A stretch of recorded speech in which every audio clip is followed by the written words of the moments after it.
What's good, everybody? My name is Gentleman.JUGG. And I'm Son. And welcome back to another Jug and Son doing WWE. Last week today. How you doing today, boy? You know, that just seems like a clickbait question. Oh, really? Am I asking the what do you want to talk about type of situation? Yeah, you're just searching for headlines. Me? Yeah. Oh, okay. All right. Hey, make sure to like, subscribe, hit the bell icon, do all the things all the other YouTubers tell you to do. Son, take me to Raw.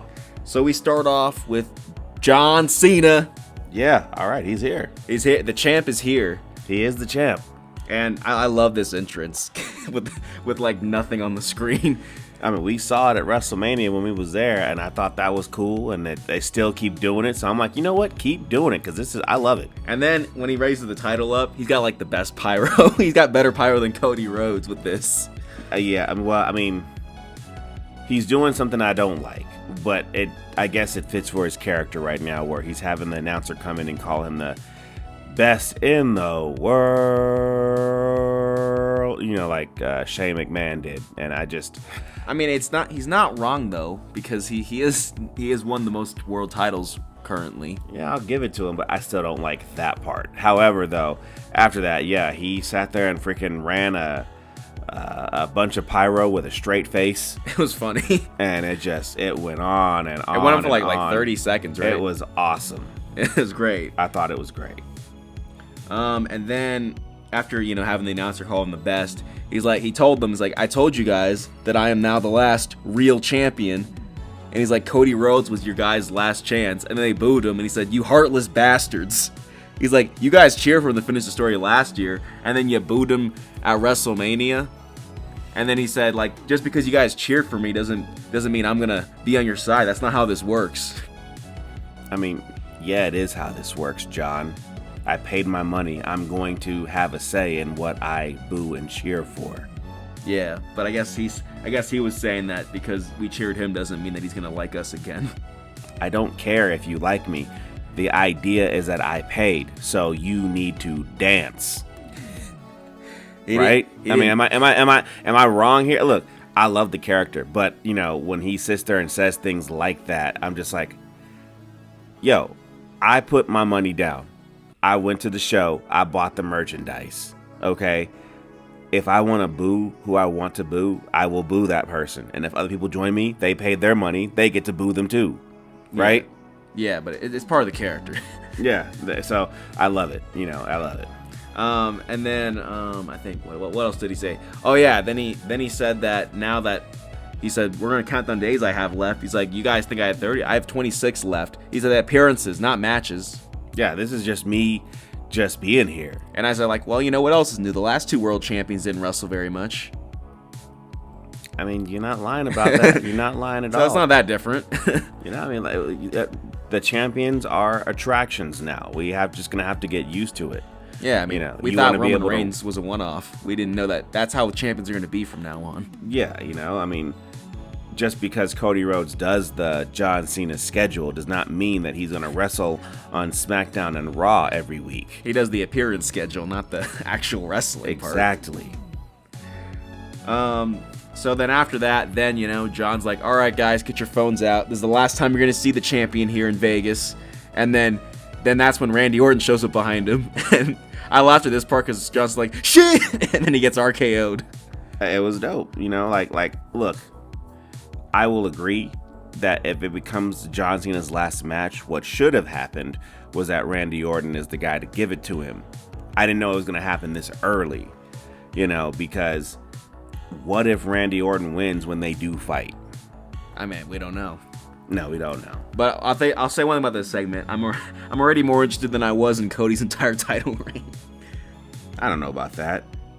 Because I mean, his title reign started off with The Rock, and then like for weeks, like nothing happened. But like right here, we already got a challenger, and we already got a story started already. You don't gotta like wait for like, because the first few weeks of his title reign, like nothing happened. Yeah, it's just him walking around crying about being champion, and his dad was dead. So. You know, I mean that look, as heartless as it sounds when I say it out loud, you know, I mean, but that's basically what it was for the first. I feel like a couple months. You know, people were like giving him gifts. Hey, yo, here's a watch. Hey, here's like an old belt. Here's this belt. Here's this, you know, drawing that we did, or whatever the case may be. And him sitting there crying, and it is a sad thing to sit there and see, but you're also happy for him at the time.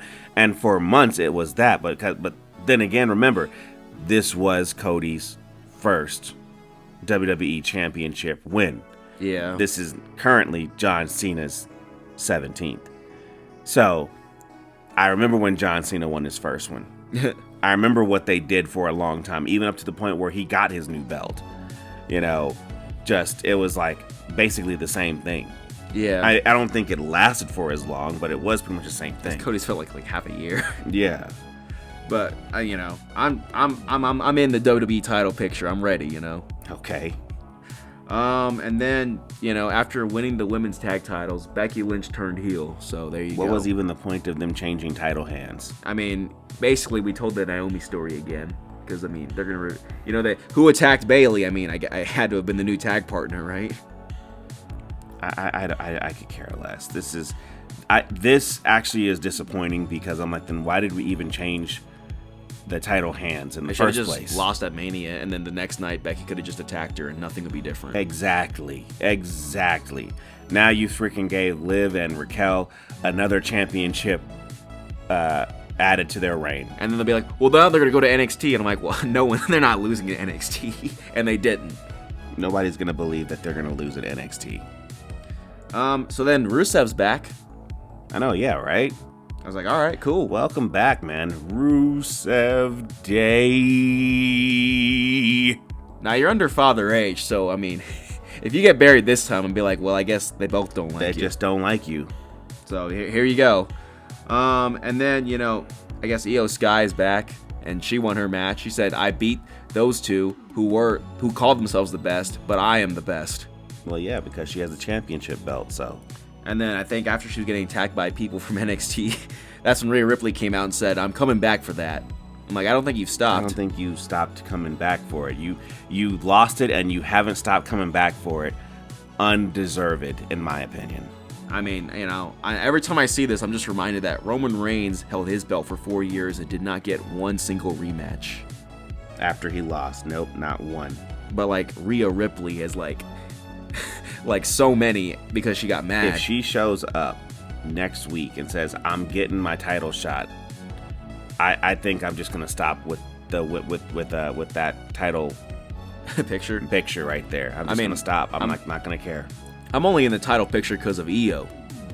I'm in it because of that, but if she gets to sit there and fight Io again and win and this time win, so that they can sit there and be like, there's nobody I haven't beaten for this belt, you know, I'd be like, I'm done.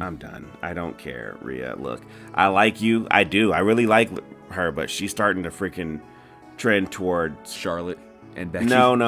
Well, I don't hate Charlotte. I want to get that very clear. I don't hate Charlotte. All right. I think that she got overexposed way too much in the beginning, and you didn't do it the John Cena way. She has too much backstage politics that allow her to sit there and beat up somebody legitimately at a match just because they won't bend the knee. You know, as far as wrestling goes, she's like Logan Paul to me. I don't like the person, but I like their wrestling. Okay, that's where it is. That's what it is. She's humble, right? Yeah, she's humble. So then Jey Uso yeeted with the World Heavyweight title, and we got his I guess he did the Cody celebration. That's what I'm calling it. Where he got where, you know, there is no challenger. We just got Jimmy out there. I mean, he was there at WrestleMania, but he's here now. And, you know, Sammy, who everybody thought got murdered by Kevin Owens, but he's here too. And he's like, look, my neck is, well, we don't even mention what happened there, but I'm good now, and we're just going to yeet together. Yeah, and just not even think about helping Roman Reigns, even though we're the OG bloodline. Oh, we'll get there. And then, you know, Gunther attacks Pat McAfee because, I don't know. I guess I don't know. I guess he just was Utin in the crowd too much, and Gunther don't like it. I guess I don't know what to say. Yeah, Michael Cole tried to roast Gunther and said, "Well, I didn't tap out to Jey Uso," and I'm like, "Well, you weren't in a match with Jey Uso." I know what kind of logic is that? So, but whatever. I mean, I hope I'm not seeing Gunther versus Pat McAfee because I won't care about that story. I won't care about that either. I will happily just like skip it. And then we got Seth Rollins and Paul Heyman, and you know what they're about to tell you why they did it, and we don't really know why they did it yet, because that's when they get interrupted.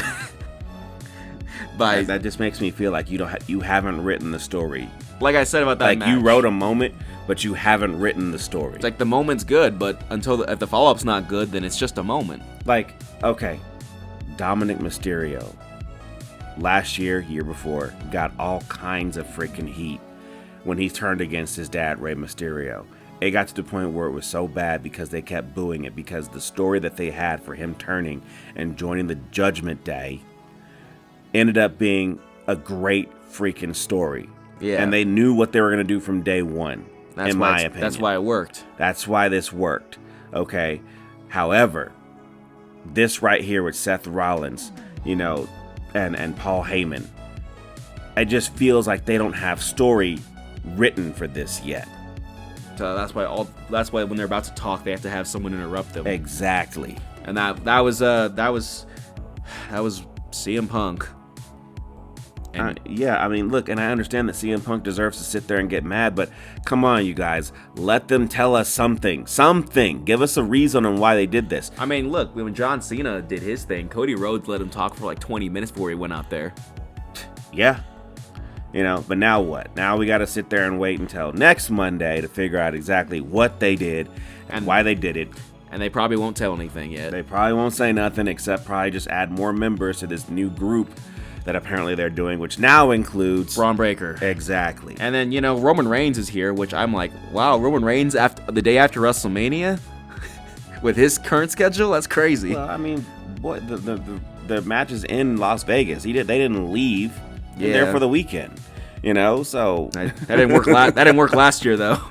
So it doesn't matter to me, but still, they came out, and once again, hey, Sammy's here, Jimmy Uso's here, Jey Uso's here. They were just there earlier. They were just there, but for whatever reason, don't want to come out and help against Roman Reigns, who is, as far as I can tell, the tribal chief, because he won the Ula Fala, and I thought they were all on good terms, but I guess the Ula Fala that apparently is not important anymore because Solo's group does not follow this guy.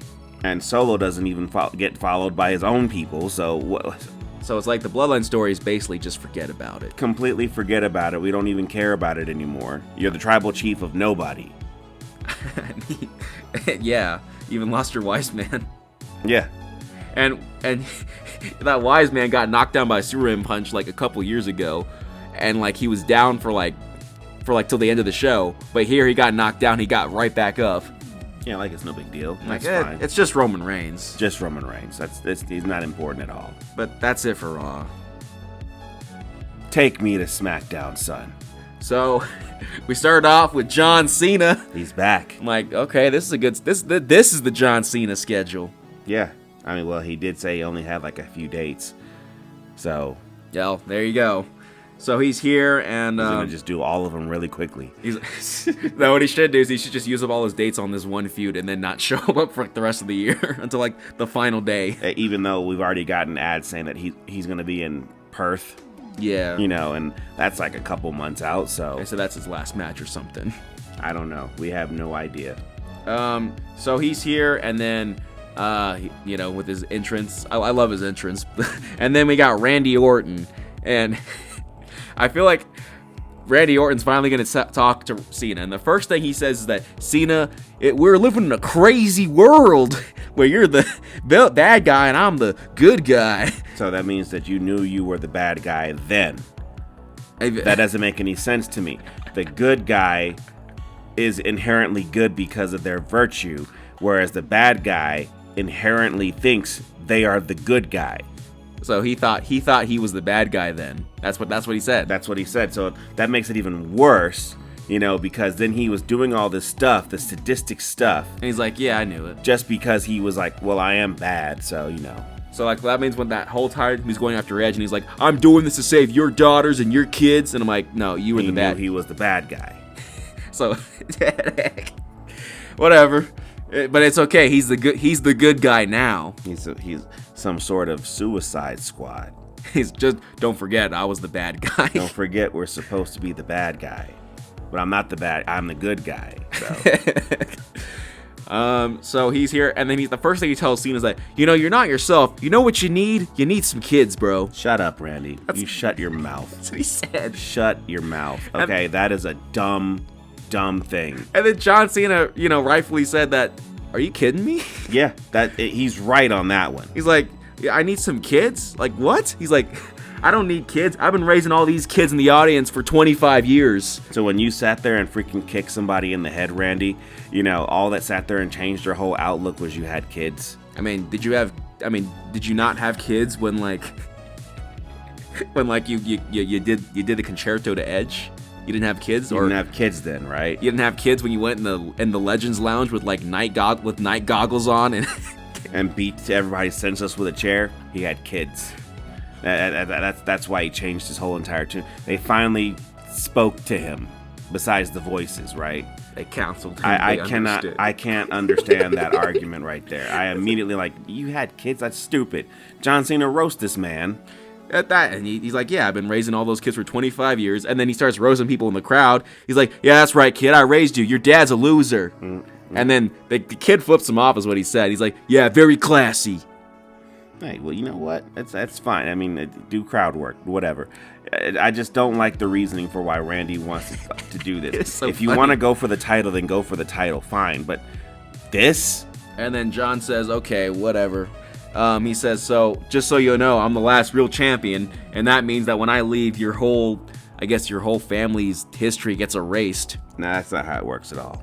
That's what he said. That's not how it works at all. I get what you're trying to do, John, but you could always just say, look, you're any future wrestlers that come from your bloodline or whatever, you know, they don't get to be a real champion because the real champion is right here. Now, what doesn't make that sense to me is that he's saying the WWE title is the real title in this, right? That's what I heard, right? Which it is, yeah. But like, all of your title wins weren't the WWE title. Yeah, that doesn't make any sense. So like, if the WWE title is the only real title, then you did not break the record. What do you mean? Well, like he said, he's counting the WWE.